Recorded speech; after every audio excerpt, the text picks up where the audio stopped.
tal? ¿Cómo les va? Muy buenas noches. Bienvenido, esto es Perspectivas. Enrique, muy Hola Belén, noches. ¿cómo estás? Pues sí, viernes totalmente en vivo. Perspectivas con una semana muy, diría yo, turbulenta en la zona metropolitana de Guadalajara. Muchísimos temas para platicar. Muchos temas, uno de ellos, si te parece, entramos ya de lleno a este asunto. El tema del comercio ambulante en Guadalajara. Enrique, ya le veníamos narrando al auditorio, ya le veníamos contando esta estrategia, este operativo que llevó a cabo pues el gobierno de Enrique Alfaro en el municipio de Guadalajara para retirar del primer cuadro de la ciudad a los ambulantes. En una segunda etapa entran con San Juan de Dios, la calle de Obregón particularmente, y en estos días, de nueva cuenta, enfrentamientos. Lo habíamos de alguna manera adelantado, los comerciantes no iban a ceder de manera tan fácil y rápida a estos nuevos espacios, ¿no?, que se les entregan. Sí. También, bueno, dentro de ese recuento que hacías, Belén, hay que recordar también Medrano, que también es otro de los, pues digamos, de estos frentes que ha abierto Enrique Alfaro en su combate contra el comercio informal y contra los ambulantes en las primeras cuadras, las primeras cuadras del centro histórico de la ciudad. Ahora, Belén, creo que lo que sucedió el día de ayer, el enfrentamiento entre policías y comerciantes, yo sí creo que nos coloca en una segunda dimensión del problema. Creo que un 60-70% de los ambulantes ya aceptaron la reubicación, ya están trabajando en las áreas que el ayuntamiento ha provisto para poder, echar adelante sus negocios, sobre todo en este tiempo navideño que es muy importante. Pero hay otro 15-20%, Belén, de los comerciantes, las cúpulas, aquellos que por mucho tiempo se han visto beneficiados por el tipo de comercio que existe en el centro histórico, que se niegan a irse, ¿no? Y están con una actitud muy beligerante contra el ayuntamiento. El ayuntamiento de Guadalajara tampoco ha logrado mejorar en un mes que tiene Enrique Alfaro de alcalde, pues los protocolos, ¿no?, para poder enfrentar este tipo de problemas. Y el enfrentamiento que vimos ayer, pues sí queda claro que es de una parte del comercio ambulante que se siente perjudicado contra un ayuntamiento de Guadalajara que está viendo en el principal tema de la agenda política, ¿no? Y tenemos un saldo de 11 policías lesionados, 3 inspectores también con lesiones y 3 comerciantes heridos. Como ya le hemos narrado también a nuestro auditorio en los diferentes espacios, pues esto inició alrededor de las 2 de la tarde de ayer jueves, cuando pues este grupo de comerciantes fueron retirados por inspectores de la calle Pedro Loza y Colón, donde intentaron reinstalarse. Y bueno, pues ahí empezó la trifulca. Justo estamos viendo unas imágenes de uno de los comerciantes en el suelo, ¿no? Prácticamente lo están entrevistando por ahí, pero bueno, ahí permanecen en el suelo. Y mencionar también que ayer mismo el comisario de la Policía Municipal Preventiva de Guadalajara, Salvador Caro, compareció ante la Comisión Edilicia de Derechos Humanos e Igualdad de Género, que por cierto preside Guadalupe Morfín, para explicar que este operativo de nuevo retiro pues se había llevado conforme a los protocolos de respeto a los derechos humanos de estos comerciantes. Mencionar nada más, Enrique, como un dato adicional, que la Comisión Estatal de Derechos Humanos recibió 45 quejas de comerciantes del centro histórico que están inconformes con este operativo del ayuntamiento. Y en el mismo sentido, ya hablabas de Guadalupe Morfín. Guadalupe Morfín hoy en conferencia de prensa pidió una investigación en este tema, es decir, que se llegue pues a las últimas consecuencias en términos de la información de lo que sucedió el día de ayer en el municipio de Guadalajara en este enfrentamiento. Veremos qué sucede. Yo no adelantaría, algún juicio en torno al tema. Ya habrá una investigación. Eso sí, es difícil que nuestras policías operen sin violar derechos humanos. Lamentablemente no tienen protocolos adecuados, lamentablemente reaccionan de forma desproporcionada. Por ejemplo, me tocaba en ese momento hablar por teléfono con la periodista Griselda Torres Zambrano y ella nos comentaba, estaba en medio de eso y pues a la primera de cambio ya habían soltado los gases lacrimógenos, a la primera. Es decir, ¿amerita o no? ¿La respuesta es proporcional o no? Creo que todos esos debates serán fundamentales para esclarecer lo que sucedió ayer 3 de diciembre. Y por otro lado, sí mencionar, Belén, que lo que es muy extraño es que el día de hoy los comerciantes, en voz de esta representante, que es Teresita González, ¿no? Teresita González, sí. Que se ha vuelto como la líder, la lideresa más clara, ¿no?, del grupo Ambulantes, pues sale a dar una conferencia de prensa en donde dicen que en realidad fueron infiltrados por el Ayuntamiento de Guadalajara, cosa que aquí la estamos viendo en pantalla en esa conferencia de prensa, cosa que es muy extraño, ¿no?, porque una infiltración pues tú la denuncias en el momento en que sucede, ¿no? Claro. No 18 horas después de que sucedió. Entonces creo que pierde un poco de credibilidad el argumento de la infiltración. Lo que sí, y creo que tiene que llegar a las últimas consecuencias, es saber si hubo violación de derechos humanos, porque aunque los comerciantes fueron los que agredieron, creo que es importante señalar que ninguna violación a los derechos humanos, por amenaza que exista, se justifica en un plano como este, ¿no? Totalmente, ya tenemos este recuerdo nada grato de una fecha que marcó a la ciudad en ese sentido, la cumbre iberoamericana, donde hay un enfrentamiento de antimotines con manifestantes. Y bueno, pues imagínate la represión total en aquella época, ¿no? Sí, no creo que nuestros policías todavía no saben reaccionar. No sé si tiene que ver con su tipo de formación, con, digamos, la forma en que están integradas las academias de policía. No lo sé.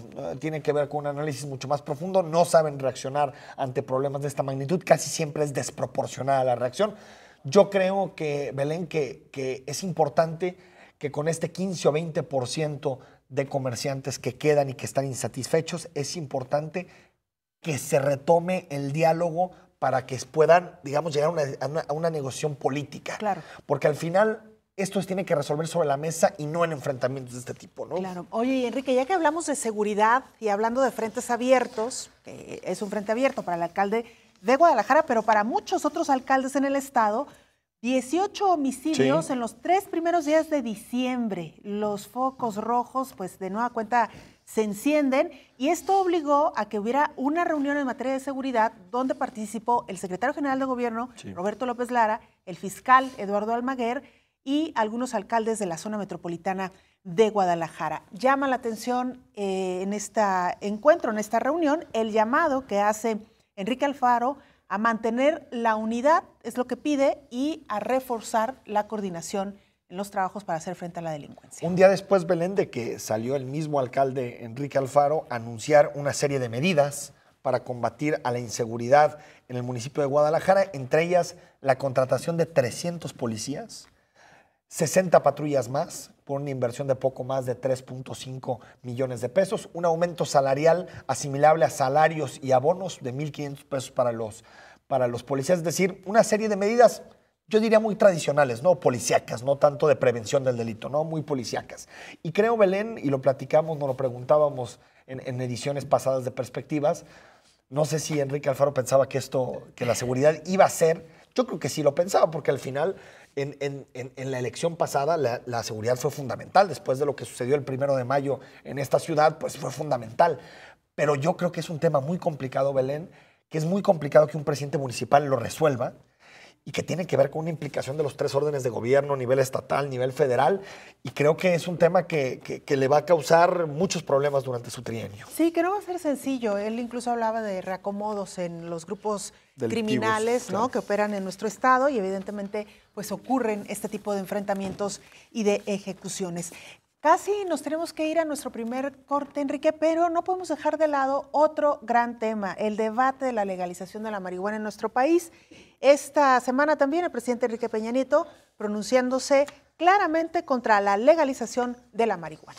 Pues sí, el presidente Enrique Peña Nieto tiene una severa confusión en términos de lo que se está debatiendo, porque él digamos, en una comparecencia hablaba de que sus hijas se le acercaron y le preguntaron que si se podían fumar un churro enfrente de ellos porque se iban a legalizar la marihuana en el país. Creo que hay una confusión tremenda. El debate es, ¿se sigue atendiendo el problema de las drogas en este país vía la criminalización de los consumidores o se ve como un problema de salud pública que se ataca desde otras vías? Por supuesto que nadie quiere en este país que nadie se drogue, que fume marihuana. Cada quien decide sobre sus consumos o lo que no consume. Pero el tema no es ese. El tema es cuál es la mejor respuesta a los cárteles, cuál es la mejor respuesta al problema de las drogas. Criminalizar, meter gente a la cárcel, meter a los jóvenes a la cárcel o realmente atender estos problemas como un tema de salud pública y por lo tanto un tema que concierne al Estado, a las familias y que concierne a la salud individual. Creo que ese es el debate y el presidente lo pone en términos de si hay legalización, hay aumento de consumo, cosa que hay que decir, Belén, no está justificado en ningún caso, en ningún país que haya legalizado, ni en Holanda, ni en Portugal, ni en Uruguay ha habido un aumento. Lo que hay es que la gente deja de mentir en las encuestas y pues hay un pequeño repunte, pero rápido en los siguientes años se estabiliza. A lo que me refiero es que creo que tendríamos que discutir este tema, no sé qué opines, pero con un poquito más de seriedad, no esto del churro y bueno, sí, yo creo que no abona nada, ¿no? Y además, bueno, sí, totalmente el anécdota, si quiso mencionarlo como y tal, de los hijos, sí, y bueno, ¿para qué las meten en este debate? Totalmente fuera de lugar y me llama la atención, Enrique, esto que ya mencionas, porque incluso el propio presidente lo ha dicho en un mensaje televisivo que el consumo de esta sustancia es nocivo. Bueno, es algo que sabemos desde hace mucho tiempo, pero también es nocivo el consumo de tabaco y el consumo del alcohol y de otras sustancias sintéticas también que ya están normalizadas. Es decir, que ya estamos acostumbrados a que se consuma. Yo escuché al doctor Juan Ramón de la Fuente en la ponencia que tuvo en la Feria Internacional del Libro. Él es un doctor muy reconocido, un médico muy reconocido, y lo dijo con mucha claridad. La marihuana, por supuesto que no es inocua, por supuesto que genera impactos, pero muchísimos menores al alcohol, muchísimos menores. Su tasa de adictividad es menor, su tasa de daño es menor. Es decir, creo que si se debate sobre esas rutas, con datos, con investigaciones científicas, podemos llegar a una muy buena legislación y que no se debata sobre la base de discursos muy simplones, ¿no? Como el del presidente. Y un dato más, Enrique, para irnos a la pausa. La marihuana, además, el consumo del cannabis puede ayudar a controlar algunos malestares que provocan enfermedades. Lo que no hace el alcohol, lo que no hace el tabaco, ¿no? Estamos hablando de cuestiones terapéuticas también, beneficios terapéuticos. Y el que reaccionó mejor en su declaración fue el gobernador del estado, que dijo, debemos de dejar de criminalizar a los jóvenes por consumir. Bueno. Vamos a la pausa, regresamos estas perspectivas.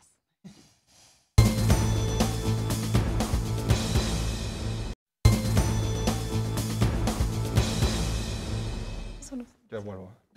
Estamos de regreso con todos ustedes esta noche de viernes, Belén, en Perspectivas, que vamos a estar platicando con ustedes, discutiendo con ustedes distintos temas que hay en la agenda pública, en la agenda política a nivel estatal, pero también a nivel nacional. Y nos quedamos, Belén, antes de la pausa, nos quedamos en el debate sobre la marihuana. Totalmente. ¿Qué hay que decir, Belén? Yo creo que será uno de los temas, no sé qué opines, pero más importantes de debate público de los últimos 20, 25 años, porque implica una reconfiguración completa del modelo de combate a las drogas, al crimen organizado y al narcotráfico en nuestro país. Es decir, estamos hablando de una redefinición casi absoluta, porque si nos vamos un poquito al pasado, Belén, y tal vez mucha gente no lo sepa, la prohibición de la marihuana en México es algo que se instaura en la década de los 40, pero en realidad la sustancia está muy vinculada a la cultura mexicana, la marihuana. Claro, totalmente. Incluso la criminalización, por ejemplo, en Estados Unidos, tuvo mucho que ver en su momento, en un primer momento, con que era la sustancia que consumían los primeros inmigrantes mexicanos y era, digamos, como una sustancia vista, pues, ¿cómo se puede decir? Una sustancia vista en términos casi de racismo, ¿no? Bueno, pues es que es la sustancia de los inmigrantes mexicanos.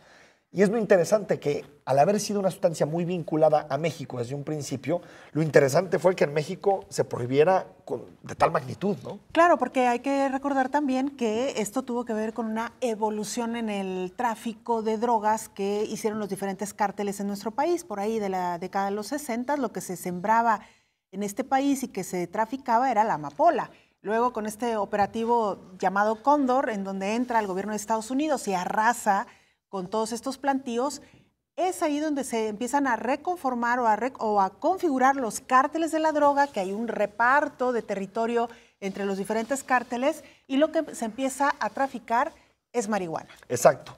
Y yo creo, Belén, que ahí hay que poner un poquito en contexto cómo está la regulación a nivel latinoamericano, a nivel mundial también en muchos países, cómo está el tema. Y nos damos cuenta que hay países que han avanzado muchísimo en materia de legalización. Está el caso de Holanda, donde tú puedes ir incluso a un café, ¿no? y meterte al café, pedir una marihuana, la que tú decidas, como diría Peña Nieto, un churrito, ¿no? Pudiera perfectamente pedirlo. Y bueno, al final ese modelo ha dado muy buenos resultados en Holanda en particular. Yo revisaba hace algunos días los datos del caso particular de Holanda y bueno, desde que se legalizó, el año en que inician a fumar los holandeses es mucho menor que cuando era la prohibición, que cuando había prohibición. Es decir, empezaban a fumar antes a los 15 años y ahora empiezan a fumar a los 19 y medio años. Estamos hablando de 4 años de retraso. ¿Por qué? Porque está más controlado, porque no hay tráfico ilegal, es decir, tú no lo puedes comprar en el mercado negro, por lo tanto, si tú vas a fumar a un coffee shop en Holanda, pues tienes que mostrar tu identificación, que eres mayor, hay más control, ¿no? Totalmente. Hay otros casos, Belén, como el caso de Portugal, que a mí se me hace un caso muy, muy enigmático, porque en Portugal se legalizaron todas. Todas. Todas las drogas. O sea, no estamos hablando nada más de la marihuana, de todas las drogas. Y aparte, se dejó, digamos, un sistema mixto muy interesante para juzgar a las personas que tienen problemas vinculados al narcomenudeo, ¿no? Que es pasarlos por un proceso de psicólogos, sociólogos que los ayudan a digamos, enfrentar las causas de sus problemas. Entonces, creo que ya hay modelos muy interesantes y creo que el debate está más hacia qué modelo vamos que el debate de si se legalizará. Yo creo que se va a legalizar en algún momento porque es irremediable, el mundo va para allá. Pero creo que el debate es, Belén, qué modelo vamos a tomar, ¿no? Fíjate que a mí en lo particular me parece, no conozco tanto el caso de Portugal, pero un poquito más el de Uruguay. Y en mi opinión sí es uno de los modelos que ha abarcado toda la cadena, desde la producción hasta la venta, comercialización de la marihuana. Leía simplemente que el gobierno de Uruguay ya otorgó a 2 empresas los derechos para cultivar marihuana, pues casi 2 años después de que el país se convirtiera en pionero en cuanto a la aprobación de leyes para la regulación de su consumo. Y esto también pues da cierta certeza de que no solamente el gobierno es el responsable total de esta cadena, sino que hay empresas que entrarán también a la comercialización. Sí, bueno, aquí lo interesante, Belén, es que el que compra la marihuana en Uruguay es el Estado. Es decir, eso es lo que lo diferencia o hace el caso de Uruguay tan distinto a los demás, tan particular, porque ahí no es que le llegue, digamos, que distintos agricultores que cosechan marihuana lleguen a las tiendas y vendan su producto, sino que el Estado compra una cantidad enorme de marihuana y la empieza a distribuir de tal manera que digamos, el Estado se convierte en el abastecedor de narcóticos. Es una cosa muy interesante, ¿no? Hay países como, por ejemplo, Canadá, que lo hacen con el alcohol. El alcohol solo lo puedes comprar en tiendas autorizadas por el Estado y el Estado compra el alcohol y el alcohol lo vende. Pero bueno, veremos qué modelo es el más exitoso. En Estados Unidos, los estados que han avanzado en la legalización son estados que han optado más bien por modelos privados, por modelos donde compiten empresas y pues van ganando cada uno mercado según tengan condiciones. Claro, pero fíjate que en Uruguay también esta ley permite, además, a cada familia que pueda tener hasta 6 plantas cultivadas en sus hogares. Y bueno, lo que sí está pidiendo el gobierno uruguayo es que los consumidores se registren para poder comprar hasta 40 gramos de marihuana al mes en las farmacias. 40 gramos. Mira, este caso es muy similar, Belén, al caso mexicano en el sentido, o sea, digamos, lo que está detrás de la legislación en el sentido de que en México se comienza a abrir brecha en este debate sobre la despenalización o sobre la legalización, se comienza a abrir brecha a través de un amparo que permite que estas personas que se ampararon puedan sembrar y producir en sus casas. El amparo a estas 5 personas que le otorgó la Suprema Corte de Justicia de la Nación es precisamente para que ellos siembren en su casa, produzcan en su casa, porque no está permitido comprar.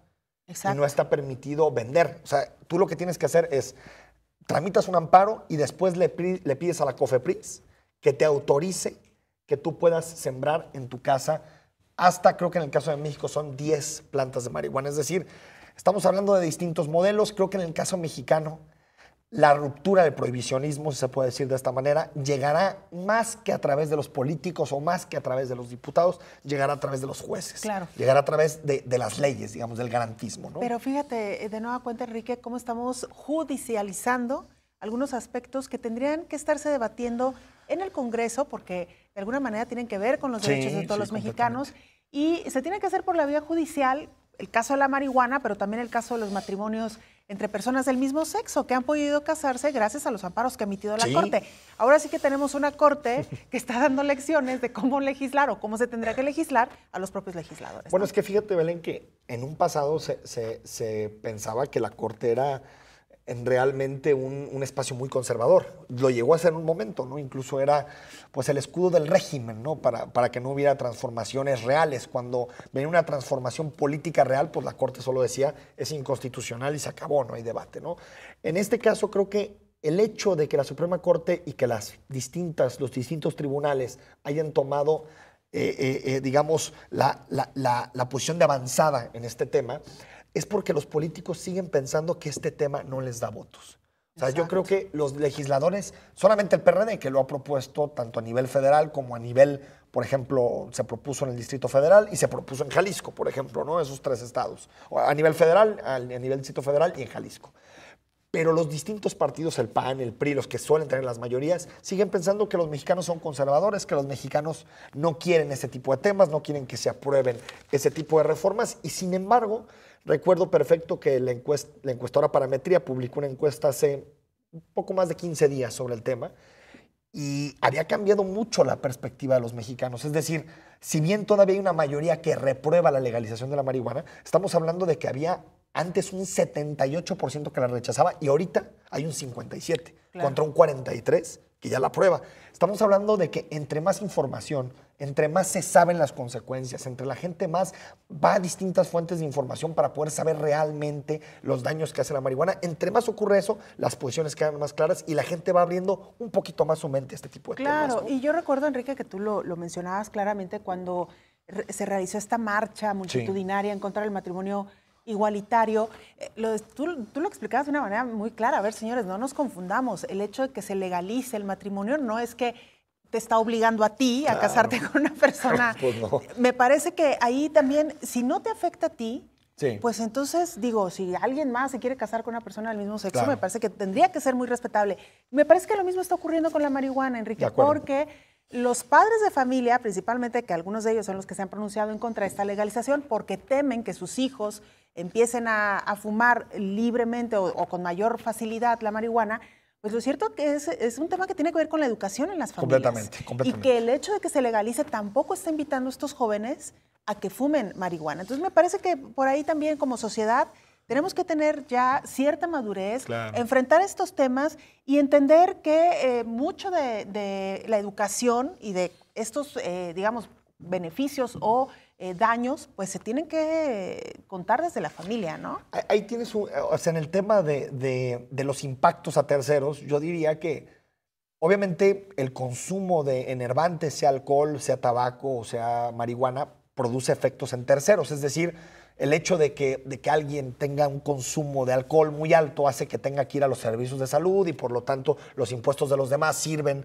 para atender ese tipo de causas. Yo lo digo, se tiene que atender a través de los impuestos. Si el alcohol genera daños reales a la persona, que tengan muchos impuestos para que la persona que decide tomar, para que la persona que decide fumar, se esté pagando al momento en que paga su cerveza, en que paga su cajetilla de cigarros, se esté pagando su recuperación. Totalmente. Es decir, sí tiene impactos, por supuesto que los tiene, pero se pueden diluir a través de un buen esquema fiscal, de un buen esquema impositivo que permita realmente que se privilegie la libertad individual y que no haya afectaciones a terceros.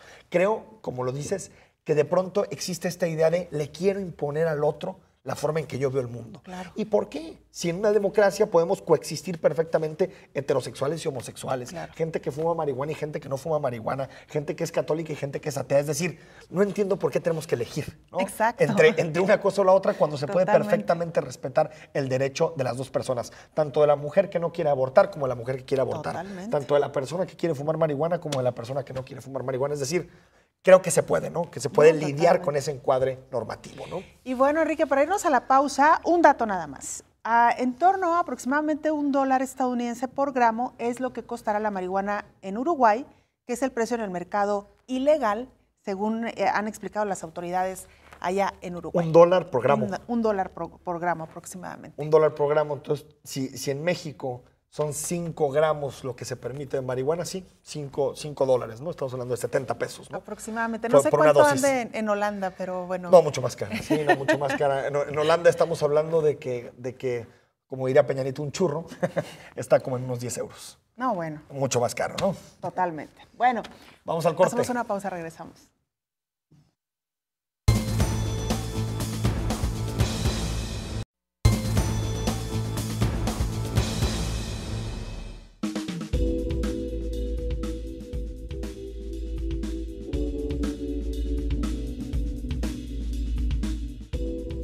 Seguimos con todos ustedes esta noche de viernes en Perspectivas.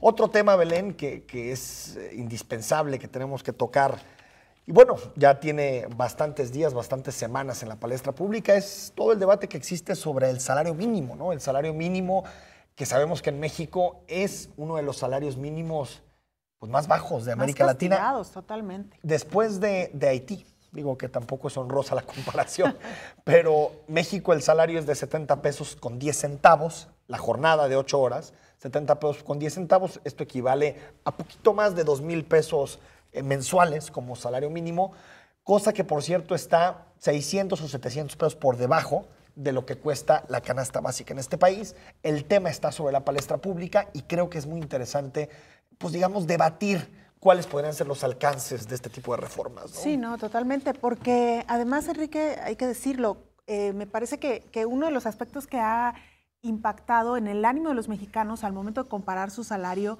es claramente Estados Unidos, claro, un modelo claro. totalmente distinto al nuestro, donde el pago es por hora, donde claro. te pagan cierto número de dólares, si no mal recuerdo, por ahí debe estar que como $10 la hora, o no estoy, $8 la hora. Imagínate lo que es ganar $8 por hora y además tener como esta flexibilidad de poder trabajar, si tú quieres, 4 o 5 horas en un sitio y después pasarte a otro sitio donde puedas trabajar otra jornada y donde tus horarios tú los puedes ir acomodando conforme a tus necesidades, lo cual no ocurre acá en nuestro país. Son jornadas establecidas en cuanto a los horarios y además con un salario fijo en cuanto a las 8 horas, ¿no? Aquí tenemos unas gráficas que les queremos enseñar que tienen que ver con el salario mínimo. Mira, esta gráfica es importante y la vamos a dejar un poquito y la vamos también a explicar, porque la raya que ustedes ven, que es en color pues, azul-negra, ¿no? Es la productividad. Se ve como negra, ¿no? Más bien como negra, cierto. Productividad laboral. Y la línea de abajo es remuneraciones, es decir, salario. Esto tiene que ver no con salario mínimo, esto es salario promedio. Y esta gráfica es importante, Belén, porque los empresarios suelen decir no podemos aumentar los salarios si no hay un aumento equiparable en la productividad laboral. Y si vemos, esto por lo menos viene desde el 2007, hay una caída, por supuesto, en productividad en 2009 por la crisis de 2009, pero si vemos la gráfica, pues prácticamente ha venido en ascendencia la productividad laboral de los mexicanos desde 2007 y si nos vamos para atrás a los 90s y los 80s, vamos a ver también un aumento de la productividad y hay que ver los salarios. Los salarios están peor que en 2007, para terminar la gráfica anterior, están peor que en 2007 y esto sí hablamos de que no solo el salario no crece, sino que hay una regresión, que hay una involución en materia de los salarios. Y tiene que ver también con los precios de la canasta básica, como bien lo mencionabas. Es decir, no ha habido ni una coherencia ni una corresponsabilidad entre el incremento en los salarios mínimos y lo que está aumentando los productos básicos en nuestro país. Sí, ¿no?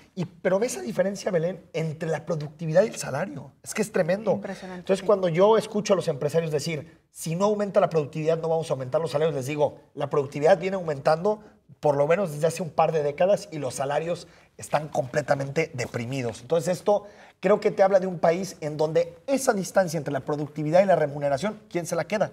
Los dueños de las empresas, ¿no? Esa es una ganancia que es demasiado grande. ¿Qué sucede en los países que tienen sistemas más igualitarios, sistemas de equidad, donde los salarios son mejores? La diferencia entre productividad y remuneración es menor. Y eso hace que la sociedad sea mucho más justa. Y ahí tenemos precisamente la gráfica de la comparación de los salarios mínimos en los países que integran la OCDE, ¿no? La Organización para la Cooperación y el Desarrollo Económico, la OCDE, o también llamada el Club de los Ricos, porque es la que aglutina a los 32 países con más nivel de desarrollo a nivel mundial, vemos que el salario mínimo mejor cotizado o en mejores niveles es el de Australia. El país que tiene, digamos, los mejores impactos. No alcanzo a ver exactamente el nivel, pero creo que está en torno a los $7.5, un poco más, un poco arriba tal vez. Bueno, ahorita lo checamos exactamente el dato. Y en el caso de México, pues está completamente abajo, por debajo de Chile, por debajo de la República Checa, por debajo de China, por debajo de prácticamente todos los países que integran la Organización para la Cooperación y el Desarrollo Económico. Y si nos colocamos en América Latina, hay que volverlo a repetir, solo por arriba de Haití. Y fíjate que me llama la atención, Enrique, en esta gráfica, el caso, por ejemplo, de España. Claro. Y que está muy pegadito a Grecia en relación a, pues a este nivel, ¿no? Digamos, casi en la mitad, pero más bien tendiendo hacia abajo.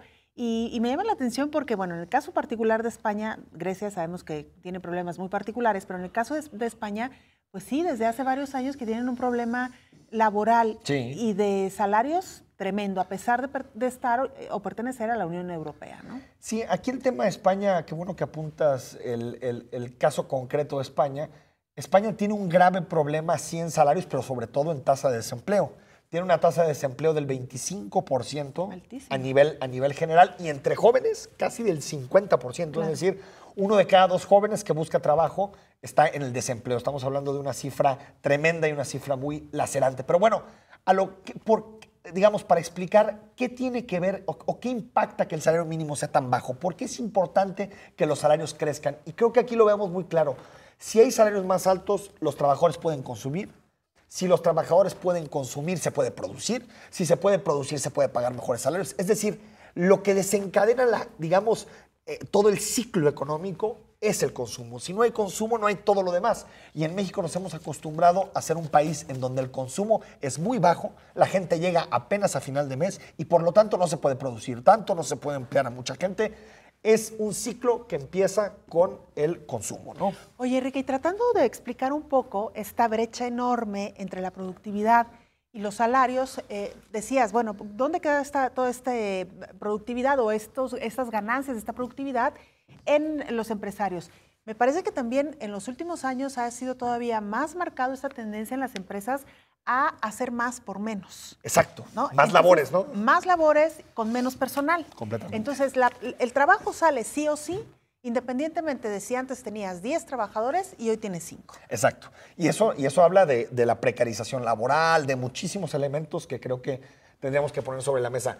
Ahora, esta gráfica también es muy interesante, Belén, porque nos ilustra hasta qué momento o en qué momento hay un quiebre total entre la relación entre el salario mínimo y la canasta básica, que ya hacías referencia. Y esto es una relación tremenda. Si vemos que han pasado los años y hasta 2014, que es donde se toma esta encuesta, esta medición, la diferencia entre el salario mínimo y la canasta básica es de 3-1. Es decir, tremendo. Un salario mínimo puede comprar nada más 1/3 de la canasta básica. Entonces estamos hablando de que es una diferencia tremenda, enorme. Y lo que no es posible es que en un país se normalice, se regularice que alguien trabajando 8 horas, teniendo un trabajo en donde empeña esfuerzo, ni siquiera pueda salir de la situación de pobreza. Es decir, en México el que trabaja es pobre. Y eso es una realidad que ningún gobierno ha querido atender, porque dicen, es que los salarios no suben por decreto, la productividad, se tienen que privilegiar otras esferas de la economía. Pero esta diferencia creo que tiene que ser solventada. Ya hay varias propuestas sobre la mesa. Está por ejemplo, la del PRD, que es subirla a 86 pesos. La del PAN es subirla a 83 pesos. Creo que se va a revalorizar, pero sí se necesita un impulso muy fuerte al salario para por lo menos para los siguientes 5 o 6 años, ¿no? Y mira, fíjate, un dato que ha publicado algunos medios especializados en economía. La canasta básica es hoy por hoy inalcanzable para 24 millones de mexicanos, ni más ni menos. Estamos hablando de realmente inalcanzable, o sea que no se puede ni siquiera comprar un par de productos, digamos, permanentemente. Digo, la gente juega un poco ahí con la economía, con la creatividad de poder comprar la mayor cantidad de alimentos. A lo mejor en un mes compras un artículo, pero al siguiente ya no te alcanza y entonces lo sustituyes por otro. La verdad es que es una situación bastante preocupante, Enrique, porque el objetivo de disminuir los niveles de pobreza en México pues va a resultar bastante complicado para las autoridades que están diseñando estas políticas públicas y económicas, porque hay, repito, 24 millones de personas que carecen del ingreso suficiente para adquirir la canasta básica de consumo. 24 millones en un país de poco más de 110 millones de personas. Estamos hablando de el 20% de la población ni siquiera puede comprar la canasta básica. Y hay que recordar, en México hay 55 millones de pobres. Es decir, es una cifra alarmante. Ahora, en lo que también estamos viendo en pantalla, una encuesta también que la estábamos recordando, que publica la encuestadora Parametría, donde le pregunta a la gente, ¿el salario o sueldo que usted recibe y el total de su ingreso de su hogar, le ajusta o no le ajusta? Pero lo interesante aquí es que en el periodo de marzo de 2012 a agosto de 2014, a la gente que no le ajusta ni para lo mínimo, que no le alcanza y tiene grandes dificultades, pasó de ser el 52% del país a ser el 74%, es decir, solamente una de cada 4 personas en este país dice que le alcanza y puede realmente llegar a fin de mes con un poquito de soltura económica, ¿no? Para no tener problemas para pagar la luz, para pagar el agua, para pagar la despensa, los comestibles. Es una situación muy grave. Estamos hablando que en 2 años, prácticamente del final del periodo de Calderón, agosto del año pasado, 22% de los mexicanos se añadieron a ese 52% que siempre ha dicho en las encuestas que nomás no le ajusta con lo que gana. Y si nos vamos, que esto es también interesante, en el Distrito Federal también hay una población muy alta, pero es solamente el 63%, ¿no? Totalmente.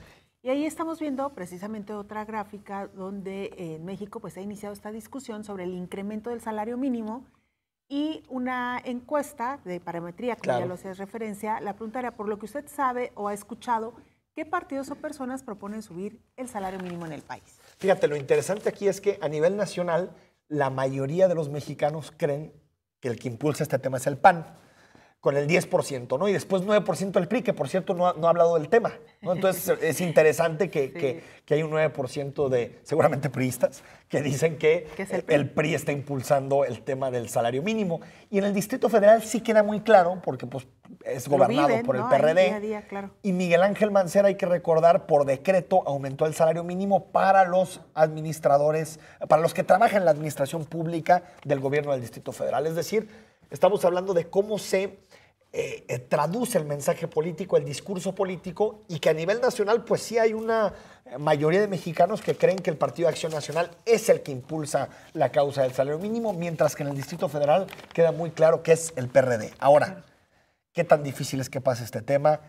¿Qué tan difícil es que se llegue a los acuerdos necesarios? Ya se dio el primer paso, Belén, hay que decirlo, la desindexación, que es que el salario mínimo ya no sea tasa de referencia, ni referencia para multas, para préstamos, para nada. Es decir, le quitas ese vínculo con la inflación que muchos decían que podía provocar el aumento en el salario mínimo. Es decir, creo que se dio el primer paso, falta todavía, digamos, la revalorización final, digamos. Claro, ¿no? Totalmente. Y ahí se me parece, Enrique, que tiene que ser de fondo. Hemos hablado durante muchísimos años de la reforma laboral, pero si no empezamos realmente desde la raíz, no vamos a poder llegar al tema final del salario si no reestructuramos, por ejemplo, el caso de las empresas que subcontratan, ¿no? Por decir nada más algo.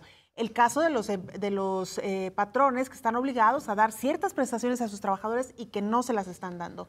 El caso que ya veíamos, esta gráfica tan ilustrativa de la productividad versus salario, en fin, el tema de los sindicatos también es otro de los grandes temas. En fin, hay tantos temas en torno al aspecto laboral que se tienen que abordar desde las diferentes ópticas y desde los diferentes puntos, porque si no, entonces, pues vamos a tener esto que ya estamos viendo. Ahora, como estamos, no podemos seguir, ¿no? Totalmente. Eso sí queda claro. Vamos a un corte en perspectiva, seguimos platicando de los temas de la semana.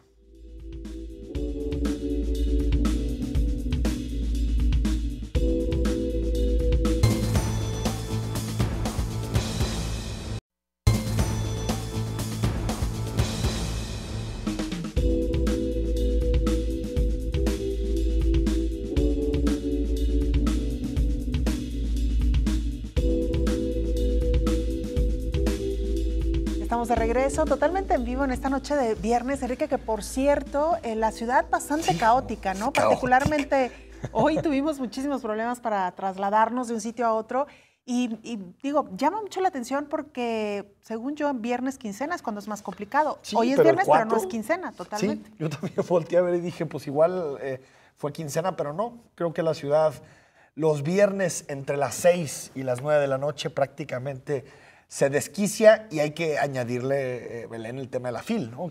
Totalmente. Que hoy creo que era venta nocturna, ¿no? Sí, en los la FIL, ¿no? viernes, Los viernes. Entonces, pues también por la zona de la FIL se genera un cuello de botella muy dramático. Tremendo. Y bueno, ya ni hablemos de los días en que las escuelas llevan las escuelas a sus alumnos y se vuelve los de viernes verdad sobre todo, ¿no? Tremendo, sí. Este viernes fue tremendo.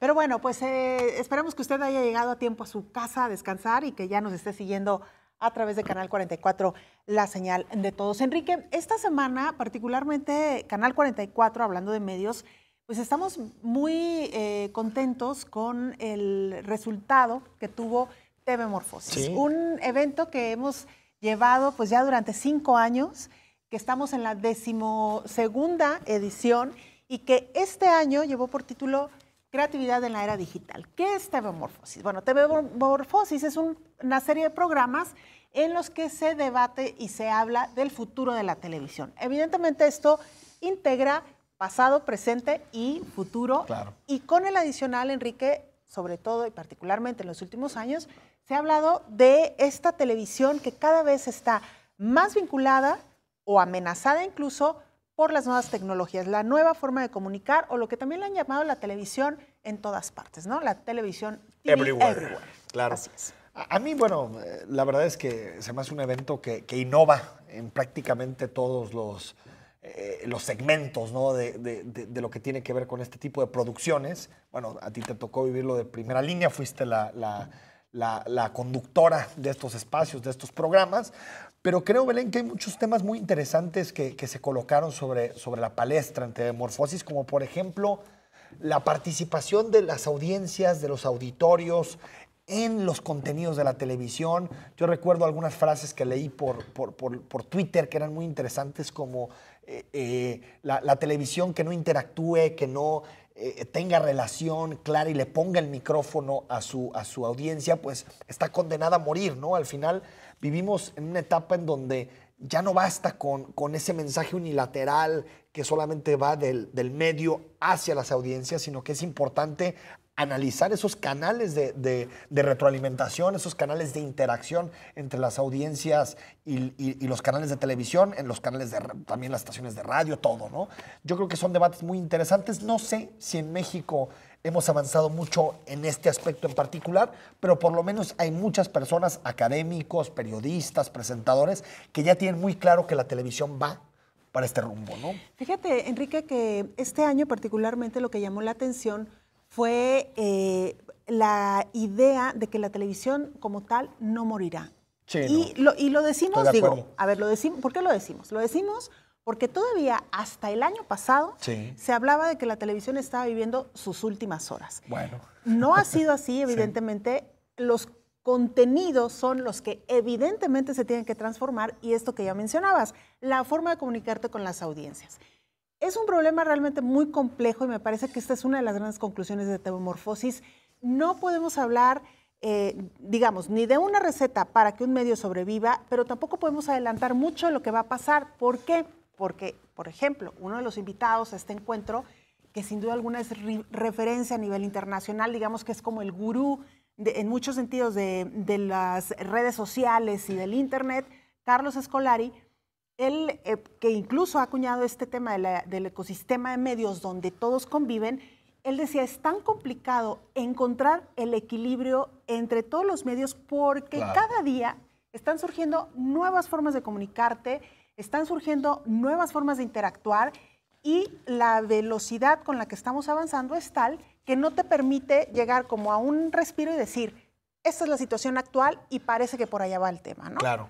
Ahora, no sé qué opinas, Belén, pero tal parece que en nuestros hábitos de consumo todo va hasta esta, ¿cómo le llaman? Televisión que tú te puedes meter a la página de internet de una televisora. La multipantalla. Exacto, pero aparte que tú puedes elegir cómo acomodas tus programas, cuándo los ves. La televisión a la carta. Exacto, la televisión a la carta, en la cual tú dices, por ejemplo, si te gusta la televisión de otros lados del mundo, con un clic te metes y estás viendo el noticiero en Francia, el noticiero en Argentina.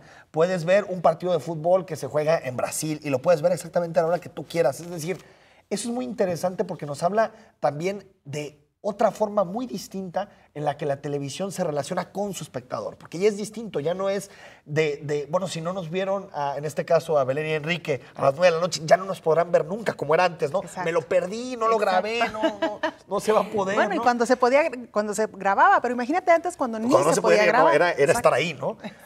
Ahora, creo que esto ha permitido que haya más libertad, que tú puedas decir, bueno, hoy no puedo ver en la noche porque están Belén y Enrique en la noche del viernes y voy a salir un rato, pero lo veo mañana, sin problema. Y creo que esto sí cambia fundamentalmente porque el que está conduciendo, el que está produciendo sabe que tiene que hacer un producto de calidad para cualquier hora, para cualquier momento y que se verá en muchos espacios y los comentarios llegarán un día después, 12 horas después, es decir, ya no es solamente el momento en que se transmite, ¿no? Sí, y se comentó también esto que ya mencionas, Enrique, lo de los programas o productos basura, ¿no? Que también se les ha dado en llamar así. Por ejemplo, se hablaba de que los jóvenes pues, están consumiendo estos videobloggers o, por ejemplo, algunas herramientas como los memes, que también han sido como muy exitosos. Y otra de las conclusiones a las que llegamos en el aspecto particular de la información o del periodismo es que como periodista te puedes pasar semanas incluso preparando un producto de fondo y resulta que al momento de colgarlo tú a tu página o transmitirlo por tu medio, lo que más clics te da o lo que más views te da, pues resulta que es un gatito por ahí caminando o a lo mejor un perro. Me llamó mucho la atención que los ponentes hablaban tanto de gatos y de perros, porque me parece que hoy es lo que está imperando en la red. Pero además, y lo vemos ahora en pantalla, no sé si has escuchado hablar de Eduardo Yayo Gutiérrez, mejor conocido como Yayo. Bueno, pues es uno de los youtubers. En Twitter tiene 350 seguidores. Es uno de los youtubers más influyentes de México. Su canal, No Me Revientes, tiene más de 1.600.000 seguidores. Y bueno, tuvimos la oportunidad de dialogar con él, lo estamos viendo justo en pantalla. Es el chico que tiene este gorrito en la cabeza. Y él nos decía que ya estaba muy cansado de lo que estaba haciendo y que muy probablemente dentro de poco va a dejar de hacer videobloggers. Me llama la atención porque esto es así de efímero, Enrique, ¿no? Y volvemos al tema de la rapidez con la que estamos cambiando. Completamente. Tú dirías, alguien que está siendo tan exitoso, que está sigue ganando por esa dinero, ruta, ¿no? Pero la verdad es que los jóvenes son así. Hoy están, mañana ya no están. Bueno, yo revisaba hace tiempo un estudio que hacía la CEPAL de los jóvenes que nacieron entre el año 86 y en 1995, ¿cuántas veces iban a cambiar de empleo? Aproximadamente 11 veces. Y de esas 11 veces, 6 iba a ser a un empleo completamente distinto al que tenían, es decir, a otro ámbito y otro rango completamente distinto. Yo no lo veo raro, yo creo que es muy normal y creo que tiene que ver con la libertad, la libertad económica y la libertad de movimiento, pero creo que... O sea, creo que sí el hecho de que se pueda acceder a bloggers, creo que sí democratiza la información, creo que sí la hace distinta, ¿no? Claro, y además comentar que entra el factor también de los llamados millennials, que eso fue mucho de lo que se debatió también, qué están consumiendo los millennials, hacia dónde van y qué están produciendo, porque era lo que tú mencionabas, Enrique, no solamente es la televisión a la carta, sino además lo que están haciendo las audiencias. Claro. Que están consumiendo las mismas audiencias. Y por cierto, Metamorfosis fue en el marco de la FIL y por la FIL pasan todos, ¿no? Hasta también gente que se postula a la presidencia de la República. Quien estuvo fue Margarita Zavala, que también dejó por ahí algunas perlas. La escuchamos. Cada vez ha sido más grande y bueno, ha aumentado la diversidad de sus presentaciones. No solo tiene que ver con libros, sino también con presentaciones de ideas, de pensamientos, de actividades. Y en ese sentido cada vez es mucho más completa y ha sido mucho más universal, digamos, adaptándose a los nuevos tiempos, en donde aquí los jóvenes pueden encontrar libros, pero también la expresión de muchas ideas y pensamientos de manera oral o a través de conferencias. Sí, voy a buscar en su momento la presidencia de la República y sé lo mucho que se puede hacer por este país, la transformación que requiere, la capacidad que tiene este país para llegar a un lugar mucho más alto. Sé lo que vale México, conozco muchísimos rincones y sé que tengo la capacidad de que estoy preparada para llevar a México a la transformación que necesitamos. Bueno, yo la verdad pensaba que le habían preguntado a Margarita Zavala sus 3 libros favoritos. Y tal vez ahí le hubiéramos visto que algún Medio resbalón patinar. por allá, ¿no? Tal vez alguno que habrá escrito Felipe Calderón o algo, pero es cierto, Belén, tú me lo comentabas. La FIL es un espacio que trasciende los libros, ¿no? Es un Totalmente. espacio también político, es un espacio donde se discuten las ideas. Siempre el programa académico de la FIL es sumamente rico y pues estuvo hasta el Bronco, ¿no? Hasta el Que me Bronco. tocó a mí escucharlo y la verdad, a mí el Bronco no me cae muy bien, pero tiene todo el derecho, está en la FIL como todos los demás. Claro, pues porque además son espacios de debate Claro. y volvemos al punto, que no necesariamente tienen que ver con el libro. Ya no alcanzamos a comentar la anécdota de Federico Arreola versus el Bronco, pero bueno, ya habrá tiempo. oportunidad. Se nos acabó el tiempo. Gracias, Enrique, Belén. muchísimas gracias. Buenas noches Buenas noches. y buen fin de semana.